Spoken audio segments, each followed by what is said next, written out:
we got to talk about this performance tonight by the Wolverines. A dominant performance in every phase: coaching, offense, defense, special teams. There wasn't anything that Michigan State did successfully tonight against these Wolverines, Alejandro. Leave no doubt, right? And Michigan certainly left no doubt here tonight. I don't know. So I'm at Spartan Stadium, Sam. I don't know if you could tell. Sounded like the big house tonight, right? By the second half, this emptied out very, very quickly. Pretty sure the loudest cheers from Michigan State fans in the second half was when they brought out their Frisbee dog. Very good dog, not a very good football player. I heard the NBC broadcast joke that the Frisbee dog had more catches than Michigan State tonight. But I digress. A shutout, man. I mean, it's like Michigan knew it was coming the whole time. I just want to point out that I will be leaving Spartan Stadium with one of these here tonight. Student section emptied out. A lot of people there when it started. Where did all the Spartans go? Where did all the Spartans go? Not Had a here. party to go. Yeah, maybe not usable video, but I just had to, Sam. Okay, I had look, to. we're struggling tonight to give usable video, right? I'll say again, J.J. McCarthy, for being serious, Yeah. was the story of the night. He was, you look at the improv plays that he made, whether it was a scramble or getting out of the pocket and buying time to make plays down the football field, he did it all night. And one thing that I love to see in any sport, right? When it's a hot hand or you spot a weakness, you keep going to it. You see a cut over the eye, you keep busting them in the eye until they start putting up the blocker, right? If they never put up the blocker, keep knocking that eye out. And that's what Michigan did with their tight ends tonight.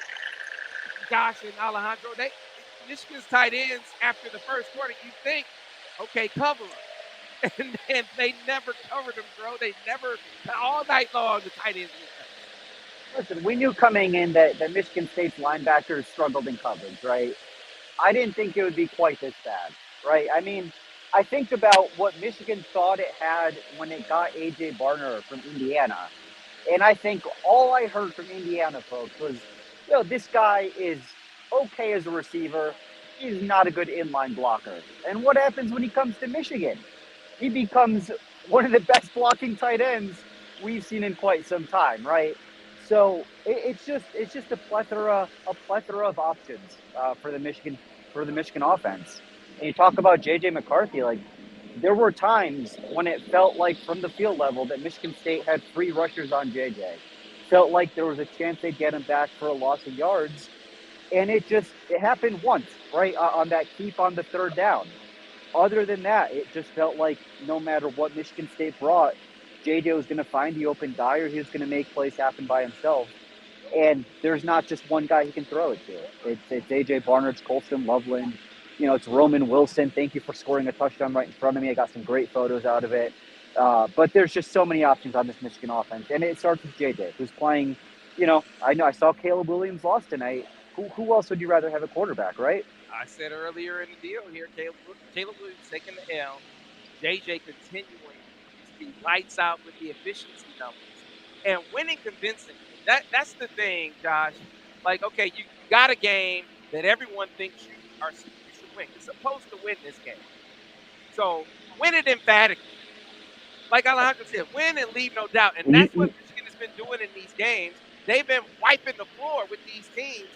That is the kind of thing that if you're a voter, the Heisman race, you say, okay, it was a bad team, but Michigan destroyed them, and he was the biggest factor in that. I think JJ's going to start to get some more and more momentum in this Heisman. Heisman's are as we know, Heisman's aren't won in September. They're won here in the stretch run in November, going into championship week of December, and they got some big time games left on the schedule. This is a primetime game. I think this put a lot of eyes on JJ.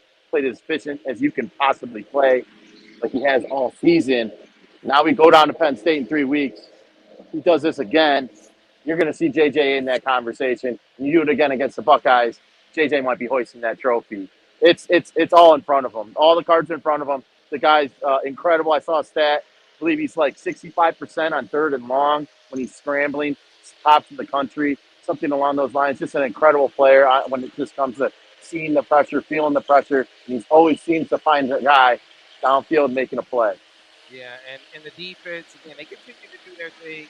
Michigan State got a little bit of traction last week against Rutgers, and it was just nothing.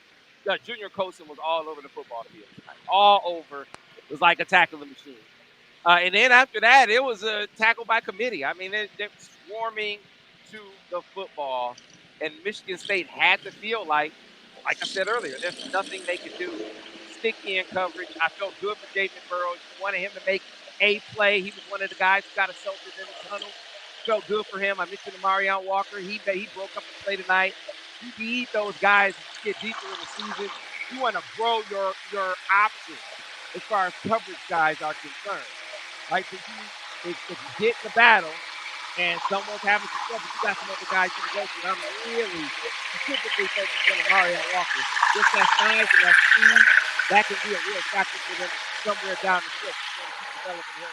This is a good game for him to get some meaningful action when the game was still in question in the first half. So it was good to see that on the defensive side of the ball, Josh. Yeah, obviously, yeah. Big Burrows, they mentioned that in the post-game presser. It was good to see him make that interception. And just the defense, to see the second unit, some of the third unit guys come in and kept the goose egg on the scoreboard, keep this shutout. Just really emphatic. The whole team being supportive. Just they're building that depth, building that camaraderie. And this team has depth. They're deep. And you need that as you get into the thick of the Big Ten play and you're playing those big-time opponents. Sam, I do think that they're going to be kicking us off the field here soon. They are trying to mow the lawn, so I'm just giving you an FYI. So I think I'm going to sign off, and you can. No. And you could. We said everything that needs to be said about this game. I'll close out by saying it was Ohio State. In my opinion. I threw that on. I qualified it. Hey, Dro said it all right there. Folks. All right, bros. All right, guys. Post-game breakdown. Michigan 49-0 over the Spartans. Be sure to check us out over at theMichiganInsider.com. Full coverage coming up on the site. We're going to be doing the Recruiting Insider tomorrow as well. A lot to come over on TMI. So be sure to join us. We'll see you again in a couple weeks. We'll see you next week as we get our full slate of shows breaking down this game. Check you out then. Thanks a lot. All right.